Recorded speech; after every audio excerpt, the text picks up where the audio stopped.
વાગરા ભરૂચ માર્ગ પર વન્ય પ્રાણીઓના આતંકથી વાહન ચાલકો ભયભીત બન્યા છે।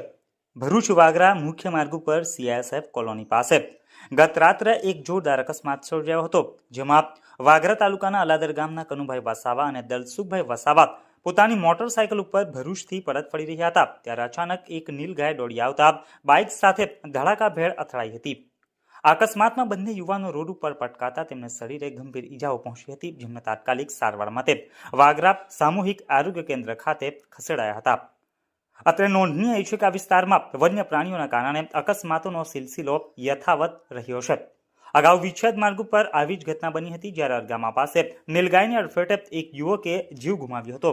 વારંવાર બનતી આ દુર્ઘટનાઓને પગલે વાહન ચાલકોમાં ભયનો માહોલ છે અને વન વિભાગ તેમજ તંત્ર દ્વારા આ જોખમી નીલગાયોના ત્રાસમાંથી મુક્તિ અપાવવા માટે કડક પગલાં લેવાની પણ માંગ ઉઠી રહી છે।